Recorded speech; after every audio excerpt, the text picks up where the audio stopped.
Hi everyone, and welcome to Regina Library. Today we'll be going over our 5Ws 1H method of evaluating sources. This can help you determine whether a source might be good to include in your research assignment. We'll go over the basics of the test in this video. Then, in the next video, we'll show you examples of how you might apply it to your web search as well as to our library results.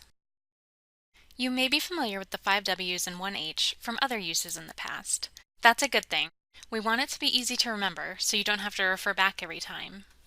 When you come across an article that you think might be a good fit for your research, ask yourself these questions. Who wrote it? Where was it published? Why was it created? When was it written? What sources were used? And how is it relevant? Now let's get into a little more detail about each of these questions. When you're looking for who wrote it, you'll want to look for an author's name. If there's no author listed, that might be okay. It could be what's called a corporate author, like if the American Heart Association published a piece that's presented as the findings or viewpoint of the organization as a whole. If there is an author listed, check whether they're qualified to speak as an expert or authority on the subject. They might list their credentials, like academic degrees received or where they're employed. If not, you might be able to find that information with a web search. Next, you'll want to look at where it was published. If it's on a website, you can often go to the About Us section of the page to learn more about the organization. If it's in a journal, you can check their website to see what their guidelines are for reviewing articles that are submitted. Do they go through a peer review process, or is there an editorial board that looks them over? Along with the where, another important question to ask is why this source was created. Are the authors trying to simply inform their audience, or might they be trying to sell you something or persuade you of something? For example, if you're writing a research paper about a certain brand of car, it might be helpful to look at that car manufacturer's website. Just keep in mind that, at the end of the day, they're trying to sell you their cars, so they might not have the most objective information about their product.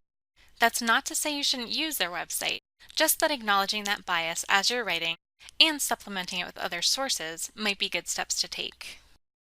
Next, take a look at when the source was created. Your professor might have certain requirements for a date range, so be sure to check on your assignment page. If there's more current information available, it might be better to go with that. For example, the health and technology fields change quickly, so information from 5 or 10 years ago is more likely to already be out of date. However, for some disciplines, like history or the humanities, an older article might be acceptable, or even preferred, like if your professor has asked for primary sources. Think about whether anything new has come to light about your topic in recent years, but otherwise, you're more likely to find acceptable older sources in these fields of study. Just like your professor is going to look at your sources, you want to see what information your source is citing. Do they mention where they're getting their information, either informally in the text or formally in citations and a bibliography? Look at where they're getting their information and whether it's credible.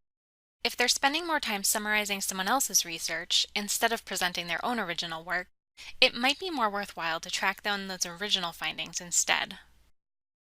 Last but definitely not least, ask yourself how the source is relevant to your research.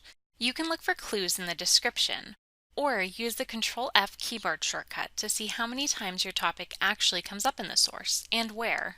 Another consideration to keep in mind is whether the geographical scope is relevant. For example, if you're focusing your paper on American or English-speaking education systems, it might not be helpful to have research from countries outside that area.